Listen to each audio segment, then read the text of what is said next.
Hello good morning everyone. So students, আজকে আমরা একটা নতুন টপিক নিয়ে আলোচনা করব। এর আগের ক্লাসে আমরা অ্যাসিড নিয়ে পড়েছি, সুতরাং এই ক্লাসে আমরা বেস নিয়ে আলোচনা করব, সল্ট নিয়ে আলোচনা করব। ঠিক আছে, তাহলে শুরু করা যাক আজকের আমাদের স্টাডি। সো তোমরা কপি এন্ড পেন নিয়ে ready? Okay students, be ready? So let's start. আমাদের ক্লাস শুরু করা যাক আমাদের বেস দিয়ে। তো আমরা দেখবো কি বেসের কি ক্যারেক্টারিস্টিক আছে, যেভাবে আমরা অ্যাসিডটা পড়েছিলাম ঠিক সেইভাবে আমরা বেসটি করব। সো বেস কি না, বেস প্রথমে আমি দেখি বেস হচ্ছে বিটারিন টেস্ট, বিটারিন টেস্ট। ওকে, এরপরে কি না, বেস সফি ইন টাচ হয়, definitely soapy in touch. Okay, এরপরে কি না, বেস কি করে না, gives OH minus ion, OH minus ion in aqueous solution। Okay, আর কি হয় না, base reacts with acid, reacts with acid কি তৈরি করে, to give salt plus hydrogen water, right? Salt and water, that is it's participating to the neutralization reaction। এরপরে আর কি দেখছি আমরা না, it's change the color of pH paper definitely, and it change the color of litmus। তো আমরা জানি কি না, কি করে না, রেড লিটমাস কে ব্লু লিটমাসে কনভার্ট করে। আর কি করে না, change the solution of the phenolphthalein, ফেনফথ্যালিনের যে কালার সেই কালারটা চেঞ্জ করে। সো ফেনফথ্যালিন এইখানে কি হয় না, ফেনফথ্যালিন become pink, pink in basic solution। বোঝা গেল? এরপরে কি না, এই যে বেসের যে আমি বললাম বেসের পয়েন্টগুলো, এগুলো আশা করি তোমরা সব কোটা পয়েন্টে তোমাদের ভালোভাবে জানা। ওকে, এরপরে নন মেটাল অক্সাইডের সাথে রিয়েক্ট করে বেস, না base react with non metal oxide, না নন মেটাল অক্সাইডের সাথে কিভাবে রিয়েক্ট করে দেখছি আমরা যে সোডিয়াম হাইড্রোক্সাইড একটা বেস, নন metal oxide late suppose CO2 কি তৈরি হতে পারে, Na2CO3 প্লাস ওয়াটার, অর্থাৎ সল্ট এন্ড ওয়াটার ফর্ম করছে এখানে, রাইট? আচ্ছা, এই ছিল আমাদের বেসের ইম্পর্টেন্ট জিনিসগুলো। আর কি কি হতে পারে না, বেস আমাদের মেটালের সাথে রিয়েক্ট করে, let zinc plus sodium hydroxide কি তৈরি করছে, জিঙ্ক সোডিয়াম হাইড্রোক্সাইডের সাথে তৈরি করছে কি জানা আছে তোমাদের, এটা তৈরি হচ্ছে সোডিয়াম জিঙ্কেট, সোডিয়াম জিঙ্কেট অর্থাৎ Na2ZnO2। ওকে, প্লাস কি তৈরি হয় আমাদের এখানে, H2 গ্যাস তৈরি হয়। আচ্ছা, এরপরে কি না, এরপর আর কি মেটালের সাথে রিয়েক্ট করে না, অ্যালুমিনিয়ামের সাথে রিয়েক্ট করতে পারে, অ্যালুমিনিয়াম প্লাস সোডিয়াম হাইড্রোক্সাইড কি তৈরি হয়, এখানে জল দিতে হয় H2O, কি তৈরি হয় না, sodium aluminate, sodium aluminate NaAlO2 plus hydrogen. তো এই যে জিনিসগুলো আমরা দেখলাম এখান থেকে। ওকে, এরপরে আর কি জিনিস আছে এখানে আমাদের না, কিছু স্ট্রং বেস যদি আমরা দেখি, তার নাম আমি এখানে 1 বাই 1 লিখছি না, NaOH, এটাকে আমরা কি বলি না, কস্টিক, কস্টিক সোডা। ওকে, KOH একে কি বলি না, কস্টিক পটাশ। আচ্ছা, NH4OH এটাকে কি বলি, ammonium hydroxide. CaOH whole twice এটাকে কি বলি, স্লেট লাইম বা calcium oxide.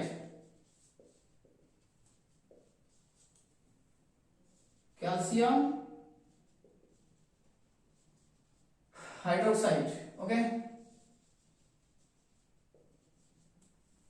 MgOH whole twice এটাকে আমরা কি বলি না milk of lime milk of magnesium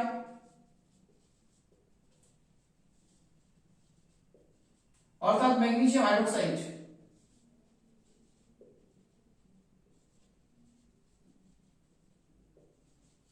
তাহলে একটা বেস সম্পর্কে আমাদের একটা পরিচিতি হলো বিভিন্ন ধরনের বেস সম্পর্কে আমরা দেখলাম এবারে আমরা দেখব কি না এই যে বেস যারা আছে তারা কি করছে না মেইনলি তারা করেটা কি কাজটা কি তাদের the substance that gives OH minus ion to the solution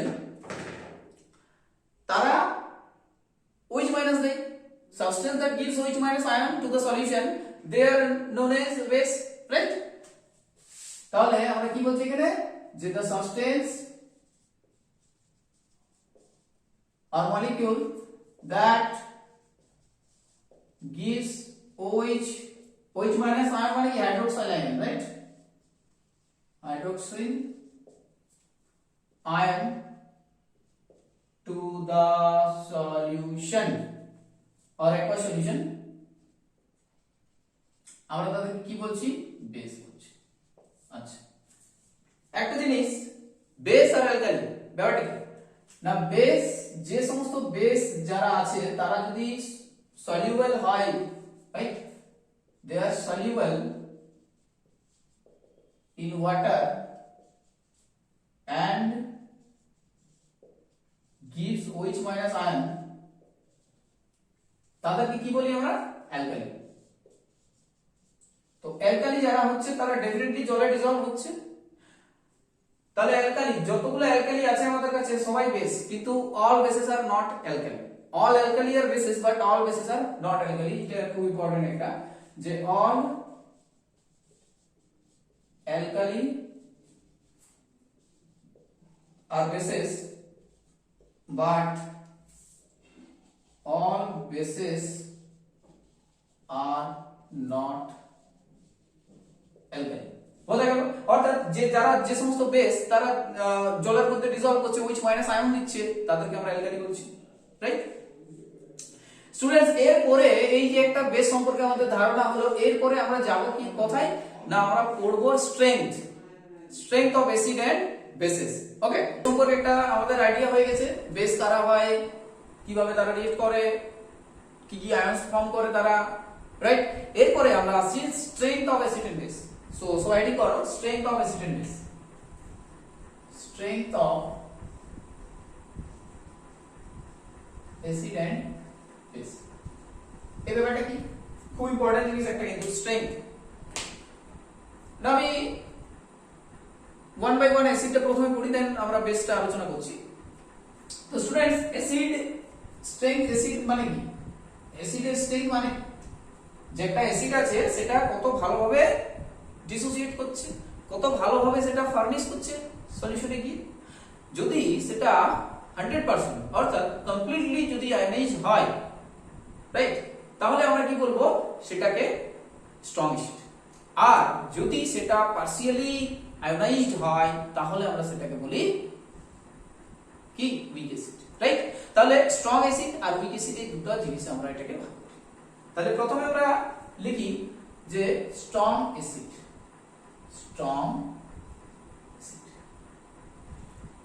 তো acids that gives or that ionize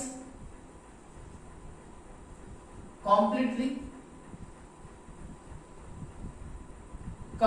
যারা ionize করছে okay in their solution in the aqueous solution completely তাদেরকে আমরা স্ট্রং অ্যাসিড করছি एग्जांपल কি দিচ্ছি আমরা না एग्जांपल আছে আমাদের কাছে HCl আমাদের কাছে আছে HNO3 আমাদের কাছে আছে H2SO4 না এরা আমাদের কাছে আছে অ্যাজ এ एग्जांपल আছে তাহলে এরা প্রত্যেকেই কি করে না আয়োনাইজ করে কমপ্লিটলি আমি যদি HCl এর কথা ভাবি তাহলে সেটা কি হচ্ছে জলে যদি আমরা ডিসলভ করাই সেটাকে তৈরি হচ্ছে H+ aqueous plus Cl- aqueous এইভাবে তারা থাকছে আমি যদি নাইট্রিক অ্যাসিডকে আমি যদি ভাঙি এভাবে স্প্লিট করে দেখাই, তাহলে সেটা তৈরি করছে H plus aqueous plus nitrate ion. আমাদের দেখতে পাচ্ছি এখানে অ্যাকোয়াস সলিউশন আছে। আমি যদি H2SO4 এর কথাতে আসি, তাহলে H2SO4 এইভাবে স্প্লিট করছে এবং তৈরি করছে কি H plus ion and SO4 2 ion. এবার এখান থেকে আমি কিছু ইম্পর্টেন্ট জিনিস বলি। এই যে HCl এই কটা H প্লাস দিচ্ছে একটা, HNO3 কটা H প্লাস দিচ্ছে একটা, H2SO4 কটা H প্লাস দিচ্ছে না তো। রাইট, এইভাবে আমি একটা টার্ম বলছি যেটা খুব ইম্পর্টেন্ট এদের ক্ষেত্রে, অর্থাৎ বেসিসিটি। বেসিসিটি, হ্যাঁ না, HCl এর কাছে কটা রিপ্লেসেবল হাইড্রোজেন আছে সেটা ওর বেসিসিটিকে নির্ণয় করে। তো আমরা দেখতে পাচ্ছি কি না, এখানে HCl এর কাছে একটা রিপ্লেসেবল হাইড্রোজেন আছে, অর্থাৎ এটা মনোবেসিক অ্যাসিড। আবার HNO3 এর কাছেও একটা রিপ্লেসেবল হাইড্রোজেন আছে, সুতরাং এটাও একটা মনোবেসিক অ্যাসিড। আবার H2SO4 এর ক্ষেত্রে যদি আমরা দেখি, এখানে দুটো রিপ্লেসেবল হাইড্রোজেন আছে যেটা কিনা বেসের সাথে রিলেট করতে পারে, সুতরাং এর বেসিসিটি 2। তাহলে আমরা বেসিসিটি এখান থেকে বুঝে গেলাম যে বেসিসিটি কার কি হয়, number of replaceable hydrogen.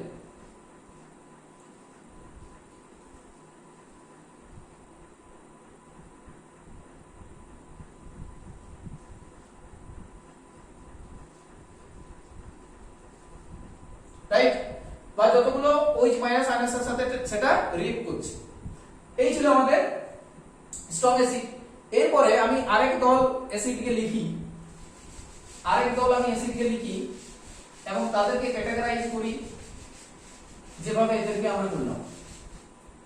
Definitely আমি এদেরকে উইক অ্যাসিডের ক্যাটাগরিতে রাখছি, উইক অ্যাসিডের ক্যাটাগরিতে। আচ্ছা, কারা কারা আছে এখানে না, অর্গানিক অ্যাসিড গুলো আমরা জানি উইক হয়, তো CH3COOH প্লাস আমরা এখানে ফর্মিক অ্যাসিড দিচ্ছি, ওকে, H2CO3 নিতে পারি। আচ্ছা ঠিক আছে, দুটোই থাক। তো অ্যাসিডিক অ্যাসিড, ফর্মিক অ্যাসিড বা মিথানোইক অ্যাসিড, এদেরকে আমরা কি বলি না, এরা হচ্ছে উইক অ্যাসিড, কারণ এরা কমপ্লিটলি আয়োনাইজ হয় না। ওকে, এরা কি হয় না, কমপ্লিটলি আয়োনাইজ হয় না, so they do not ionize completely.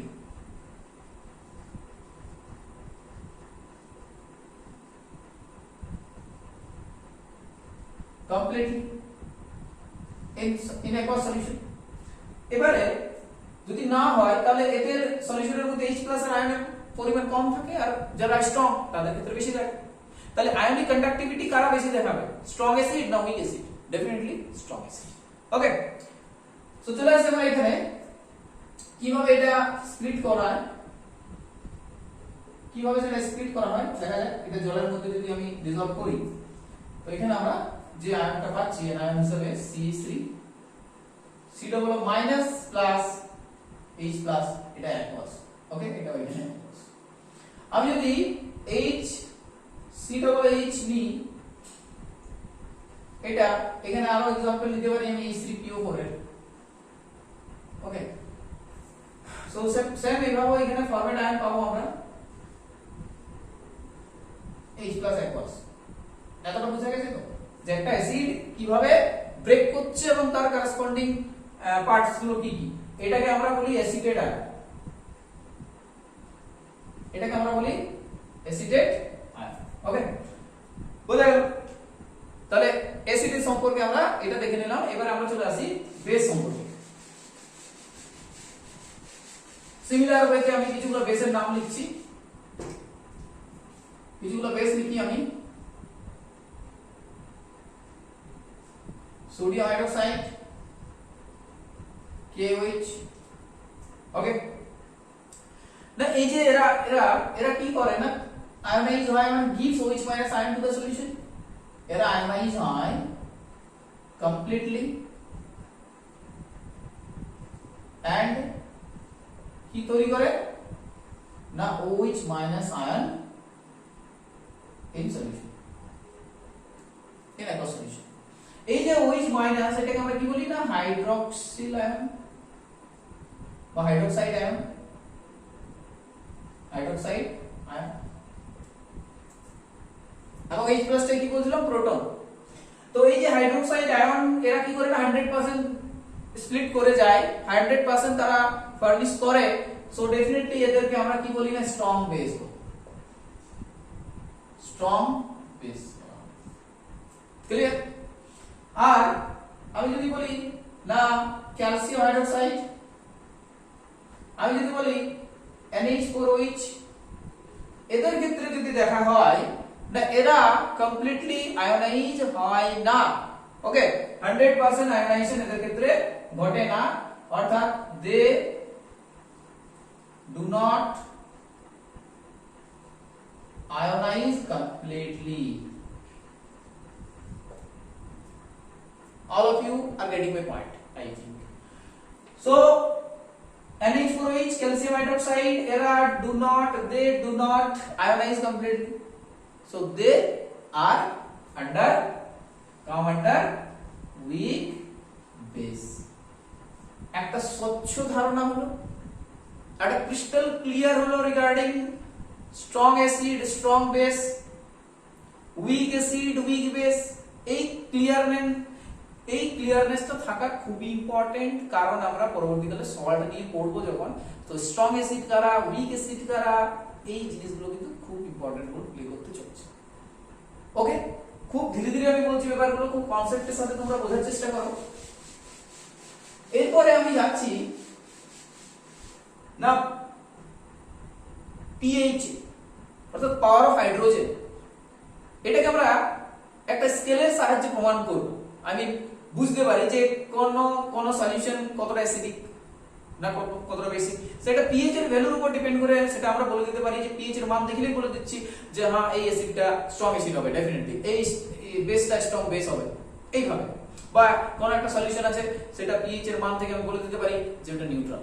অর্থাৎ পিএইচ আমাদেরকে কি হেল্প করছে সেই জিনিসটা আমাদেরকে প্রথমে জানতে হবে না। পিএইচ যে পিএইচ পেপার বা পিএইচ এর যে কনসেপ্টটা আমাদের কি হেল্প করছে আমাদের না, পিএইচ থেকে আমরা বুঝতে পারি যে কোন একটা সিস্টেম অ্যাসিডিক কিনা, কোন একটা সিস্টেম বেসিক কিনা, কোন একটা সিস্টেম নিউট্রাল কিনা, এই যে কনসেপ্টটা আমরা এখান থেকে বুঝতে পারি।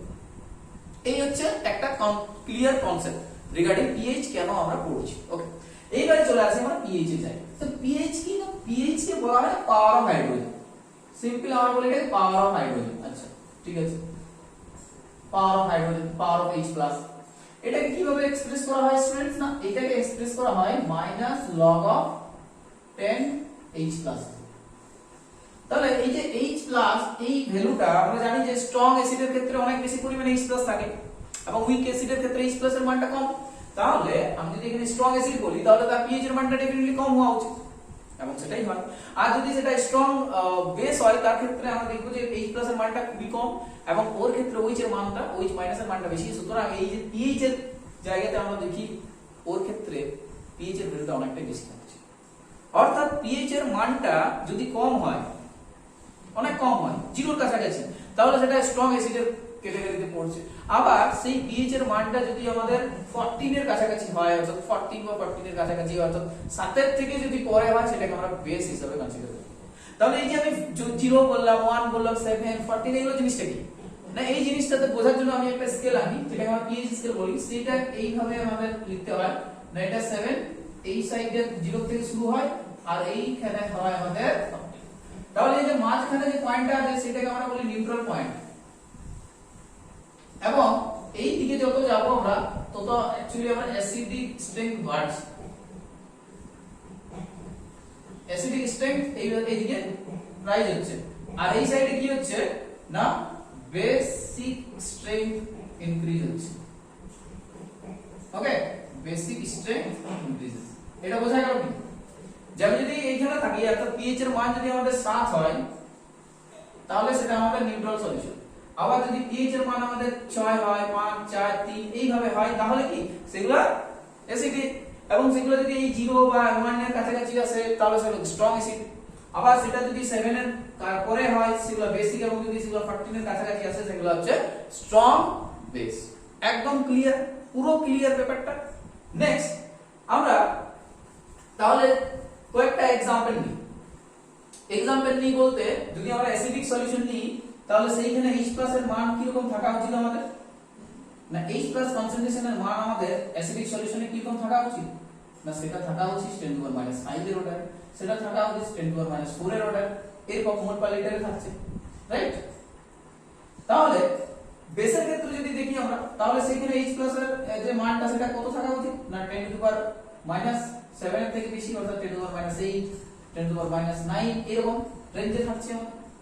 এবং সেটা যদি এক্স্যাক্টলি 10 টু পাওয়ার 7 হয়, -7 হয় এত মোল পার লিটার, তাহলে কি, তাহলে সেটা একদম নিউট্রালের মধ্যে পড়ছে। ক্লিয়ার হলো ব্যাপারটা একদম? এরপরে আমরা আসি না কয়েকটা एग्जांपल পিএইচ। আমাদের ডে টু ডে লাইফে যেগুলো দেখি অ্যাকচুয়ালি, যেমন আমাদেরকে যদি বলা হয় যে মিল্ক, তার পিএইচ কত, না তার পিএইচ হচ্ছে 6.8। আমাদেরকে যদি বলা হয় যে লেমন জুস, তার পিএইচ কত, না এটা হয় 2.2। আমাদেরকে যদি বলা হয় যে 1 মোলার HCl এর পিএইচ কত, না ডেফিনেটলি 0। আবার আমাদেরকে যদি বলা হয় যে 1 মোলার NaOH এর পিএইচ কত, না আমাদের 40। এরপর 1 মোলার মিল্ক অফ ম্যাগনেসিয়া যদি বলা হয়, মিল্ক অফ ম্যাগনেসিয়া তার পিএইচ কত, না 10। এইভাবে হয়। ব্লাডের কত হয় 7.4। ব্লাডের কত হয় আমাদের, ব্লাডের কত হয়, ব্লাডের পিএইচ বলো।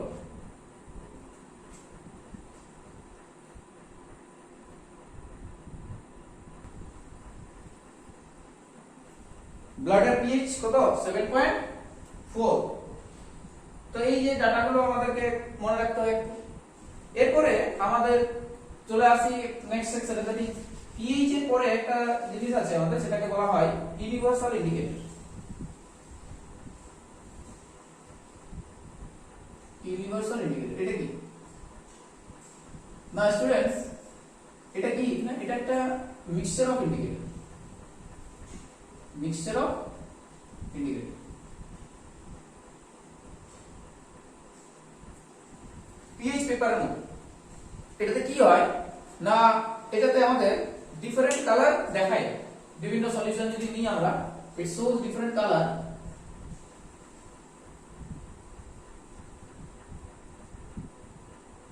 it shows different color in acidic and basic solution।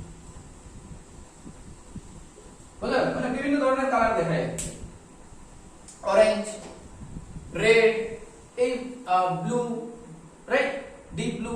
তো এই ধরনের কালার দেখাতে থাকে, সেখান থেকে আমরা অনুমান করতে পারি যে কালারটা দেখে যে এটা অ্যাসিড না বেসিক হয়।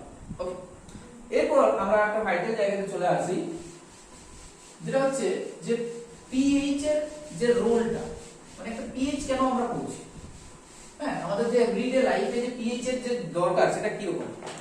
না students, pH is very important in our everyday life. আমরা যদি দেখি যে আমাদের বায়োলজিক্যাল সিস্টেম একটা সার্টেন একটা স্পেসিফিক পিএইচ এ ভালো কাজ করে, এবং যেটা কত হয় 5.5 এমনি মানটা এনসিইআরটি তে লেখা আছে আমাদের 5.5 এর হয়, 7 থেকে 7.8 এরকম রেঞ্জের মধ্যে আমাদের পিএইচটা খুব ভালোভাবে বায়োলজিক্যাল সিস্টেমটা কাজ করে।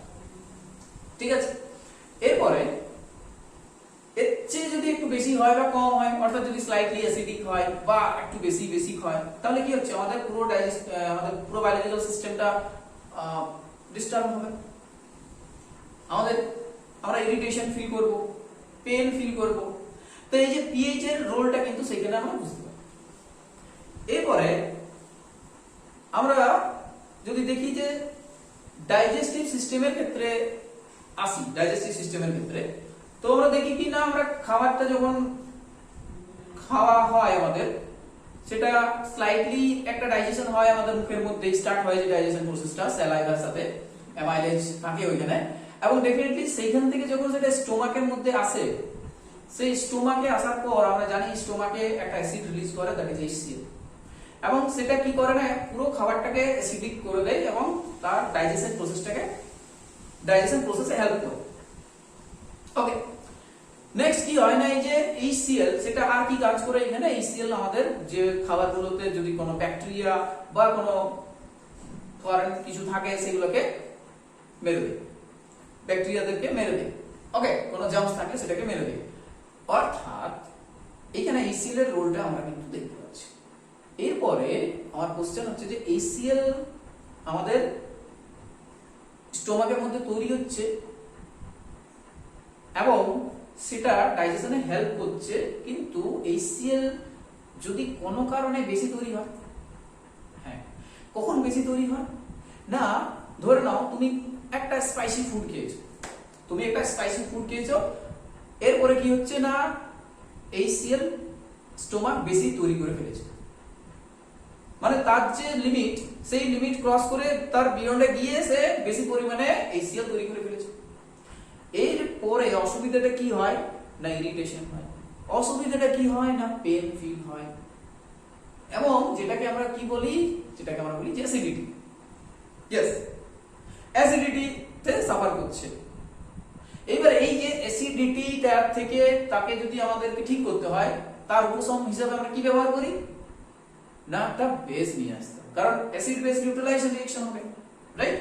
তো এই জায়গাতে আমরা কি ইউজ করব না, ডেফিনেটলি আমরা ইউজ করব magnesium hydroxide, that is milk of magnesium. সেটা খেয়ে নেওয়ার পর অ্যান্টাসিড, যেটাকে আমরা বলি অ্যান্টাসিড, সেটা অ্যাসিডের এগেইনস্টে কি কাজ করবে এবং যতটা এক্সট্রা অ্যাসিড ছিল সেটাকে নিউট্রালাইজ করে এবং ডেফিনেটলি সে সেরে ওঠে। এটা হলো আমাদের ডাইজেস্টিভ সিস্টেমে যে পিএইচ এর রোলটা কি। এরপরে আমরা আসি না সয়েলের ক্ষেত্রে। না সয়েলের ক্ষেত্রে আমরা জানি যে গাছ বেড়ে ওঠে মাটিতে, মাটিটা একটা ইম্পর্টেন্ট রোল, কারণ ওই মাটির থেকে এসে নিউট্রিশন সমস্ত কিছু জল সব কিছু নিচ্ছে, এবং ওই যে মাটির মধ্যে যদি আমাদের পিএইচ লেভেলটা ঠিকঠাক না থাকে তাহলে তার গ্রোথে কিন্তু ইমপ্যাক্ট পড়ে।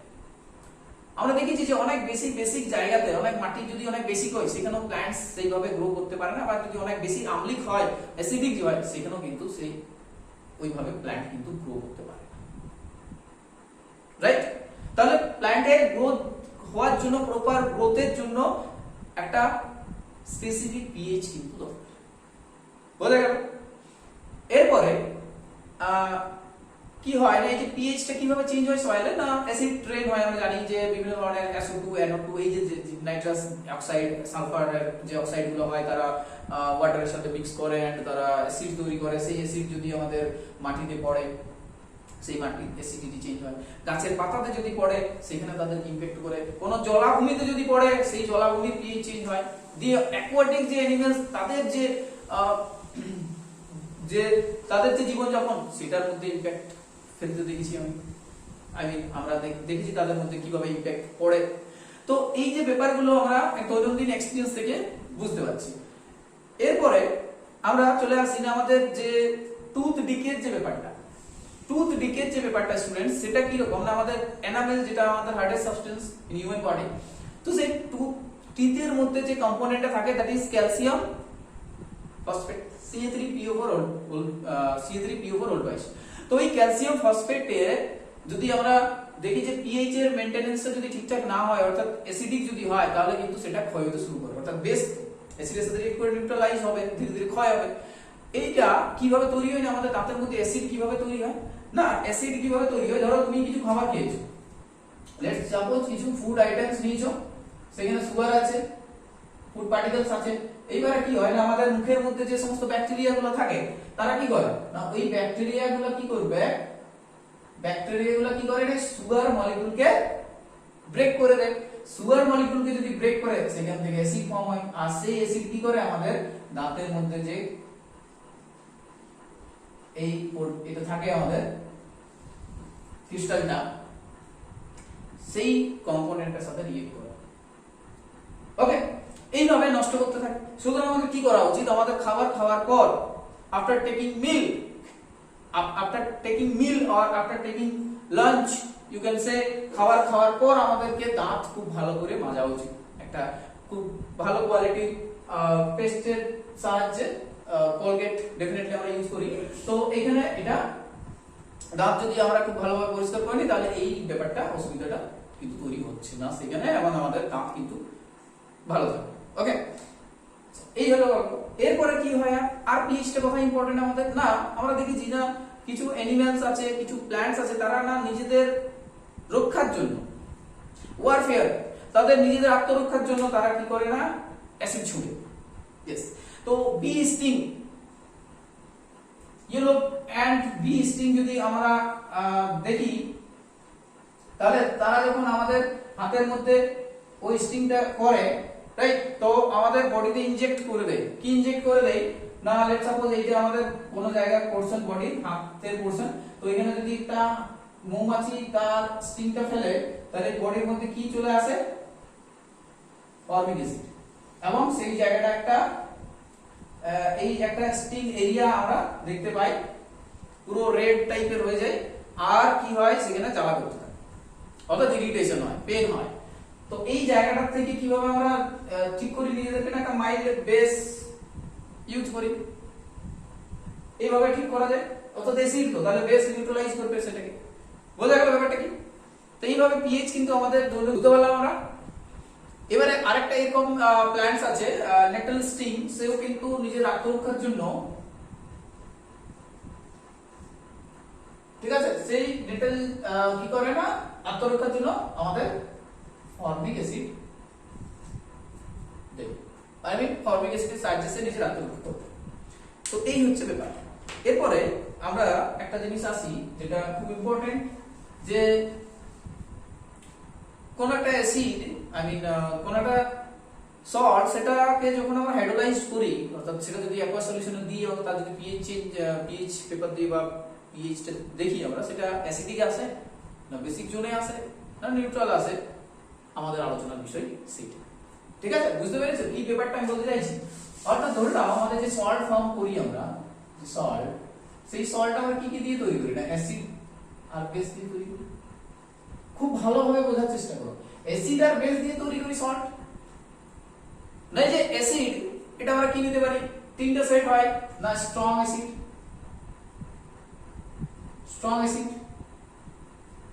প্লাস স্ট্রং বেস যদি নিলাম, লেটস সাপোজ স্ট্রং অ্যাসিড আর স্ট্রং বেস আমরা নিলাম, তাহলে কি হবে না, স্ট্রং অ্যাসিড এবং স্ট্রং বেস নিলে আমাদের নিউট্রাল সল্ট তৈরি হবে। কি রকম ব্যাপারটা বুঝতে পারি? এইভাবে বুঝতে পারি আমি ব্যাপারটাকে, যে HCl প্লাস সোডিয়াম হাইড্রোক্সাইড তৈরি করছে সোডিয়াম ক্লোরাইড প্লাস ওয়াটার। এই যে সোডিয়াম ক্লোরাইড, এই সোডিয়াম ক্লোরাইড নিউট্রাল সল্ট। কারণ অনেকে যদি আমি হাইড্রোলাইজ করি তাহলে HCl আর NaOH দিচ্ছি, অর্থাৎ আমাদের সলিউশনটা যদি আমি চেক করি তাহলে pH টা 7 আসছে, pH কত আসছে একদম 7, না অ্যাসিডিক না বেস, অর্থাৎ H+ আর OH- পুরো বরাবর है। ওকে, তাহলে pH হয়ে গেল আমার 7, নিউট্রাল সল্ট এইভাবে পাচ্ছি স্ট্রং অ্যাসিড আর স্ট্রং বেসের মাধ্যমে। এরপরে যদি আমাদের স্ট্রং অ্যাসিড হয় এবং বেসটা যদি আমাদের উইক হয়, তখন কি ঘটনা ঘটছে না, স্ট্রং অ্যাসিড আর যদি উইক বেস যদি হয়, উইক বেস নিয়ে যদি আমরা তৈরি করি, তখন আমাদের যে সল্টটা তৈরি হবে সেই সল্টটার নেচারটা হবে অ্যাসিডের মতো, অর্থাৎ অ্যাসিডিক সল্ট আমাদের তৈরি।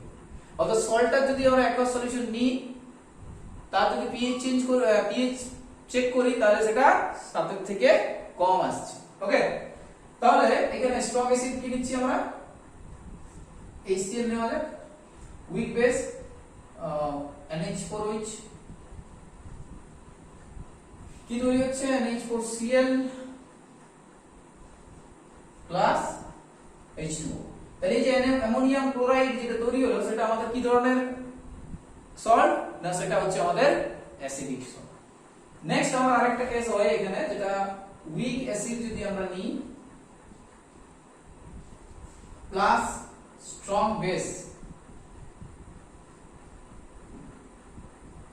উইক অ্যাসিড আর স্ট্রং বেস যদি আমরা নিই, তাহলে আমাদের কি তৈরি হয় না, যে সল্টটা তৈরি হয় আমাদের, সেই সল্টটা হচ্ছে basic in nature, right. The salt that will form will be basic in nature. কিভাবে হচ্ছে না বেসটা এখানে ডমিনেন্ট, তো ওর ক্যারেক্টারটা এখানে আমরা দেখতে পাবো। তাহলে উইক অ্যাসিড অ্যাসিডিক অ্যাসিড নেওয়া যায় প্লাস স্ট্রং বেস নিচ্ছি মানে সোডিয়াম হাইড্রোক্সাইড, না তৈরি হবে এখানে CH3COONA প্লাস ওয়াটার। এই যে CH3COONA এটাকে যদি আমি হাইড্রোলাইজ করি, যে অ্যাসিড বা বেস যেটা পাচ্ছি মানে যে সলিউশনটা পাচ্ছি অর্থাৎ এটাকে নিয়ে যদি আমি একটা সলিউশন বানানোর চেষ্টা করি, সেই সলিউশনের যদি আমরা pH টা দেখি চেক করি, তো ডেফিনেটলি সেটার pH টা কততে আসবে না মোর দ্যান 7, বুঝতে পারবো যে এটা বেসিক ইন নেচার হচ্ছে। তো এইভাবে তিনটে সল্ট আমরা দেখে নিলাম কিভাবে তৈরি হচ্ছে এবং তার কি নেচার। তো ডেফিনেটলি এই ধরনের কোশ্চেন কিন্তু আমাদের আসে পরীক্ষাতে, এই কনসেপ্টটা থাকলে আমরা বুঝতে পারবো অ্যাসিড আর বেসটা শুধু চেঞ্জ থাকবে, আর কিছু নেই, তাই তো। স্ট্রং অ্যাসিড আর স্ট্রং বেস যদি হয় নিউট্রাল, উইক অ্যাসিড আর স্ট্রং বেস হলে বেসিক, স্ট্রং অ্যাসিড আর উইক বেস হলে অ্যাসিডিক, বাস এই তো কনসেপ্ট। আর স্ট্রং অ্যাসিড আর স্ট্রং বেস তো আমরা জানি যে কিভাবে বুঝতে পারা যায়। এরপরে কি বললাম যে আমি সল্ট নিয়ে পড়ি, সোডিয়াম ক্লোরাইড এর ইনিশিয়াল ম্যাটেরিয়াল হিসেবে আমরা নিচ্ছি। তো স্টুডেন্টস আমরা যদি NaCl অর্থাৎ ব্রাইন সলিউশন নিয়ে তাকে যদি আমরা হাইড্রোলিসিস করি, আই মিন ইলেক্ট্রোলাইসিস করি, ইলেক্ট্রোলাইসিস, তাহলে কি হবে? ইলেক্ট্রোলাইসিস করলে আমরা এখানে তিনটে প্রোডাক্ট পাবো। we will get three product after electrolysis of sodium chloride। একটা আমি পাবো ক্লোরিন গ্যাস Cl2, আমি পাবো হাইড্রোজেন, আর আমি পাবো সোডিয়াম হাইড্রোক্সাইড। ঠিক, এবারে এই যে ক্লোরিনটা কোথা থেকে তো কোথায় তৈরি হচ্ছে না, এটা তৈরি হচ্ছে আমাদের অ্যানোডে, এটা তৈরি হচ্ছে ক্যাথোডে,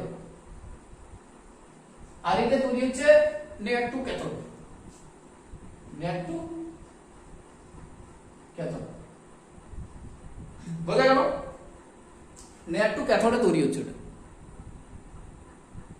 এবারে এই যে তিনটা জিনিস তৈরি হলো, তিনটাই খুব ইম্পর্টেন্ট, খুব ইম্পর্টেন্ট। এই যে Cl2 এটা কোথায় ইউজ করি আমরা?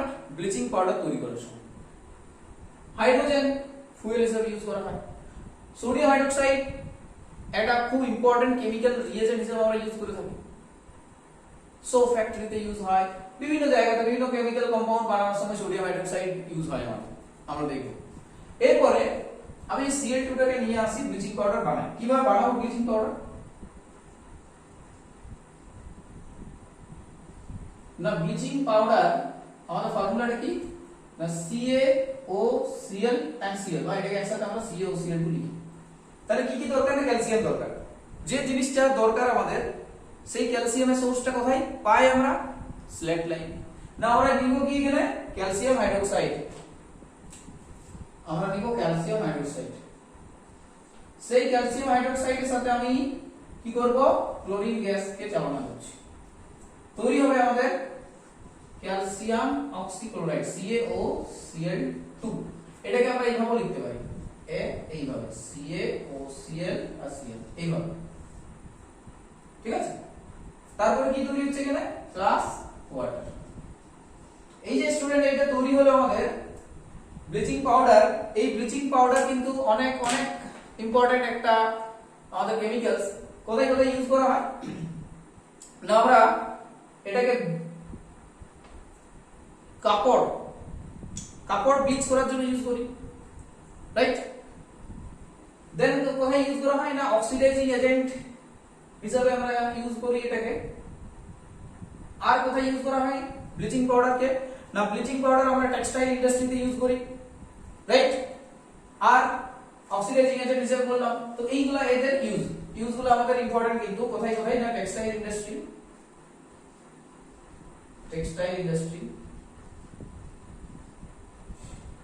Oxidising agent,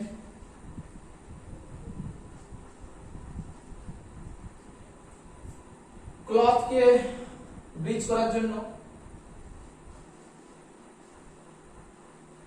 bleaching of washed cloth,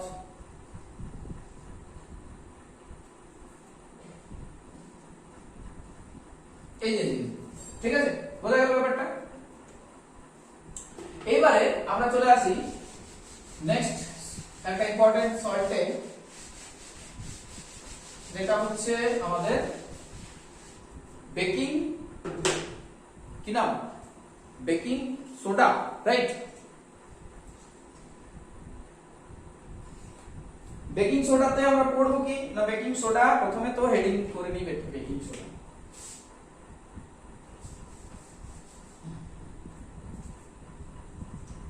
baking soda,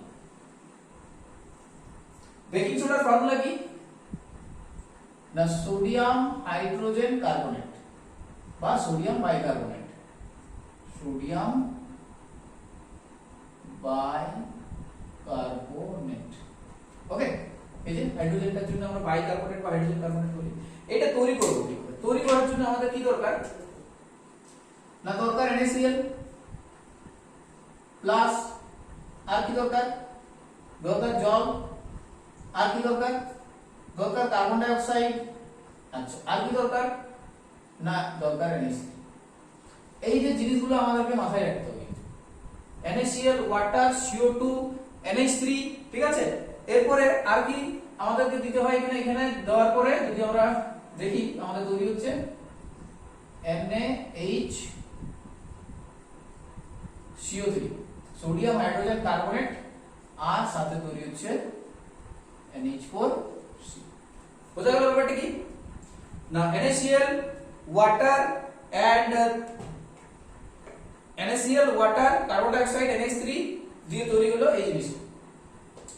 এবারে যখন আমরা এটাকে ইউজ করি খাবারে, তো কোন রিঅ্যাকশনটা হয়, কুকিং এর সময় যে ব্যাপারটা হয় আর কি, ডিউরিং কুকিং আমরা দেখি এই ব্যাপারটা ঘটে। NaCO3 hit, Na2CO3 carbon die oxide gas বেরিয়ে যায়, জল তৈরি হয় এইভাবে। এরপরে আমরা নতুন মানে জিনিস আছে এটা রিলেটেড, বেকিং সোডার পরে যেটা করতে হয় বেকিং পাউডার। তাহলে বেকিং পাউডার রেডি করো, বেকিং পাউডার।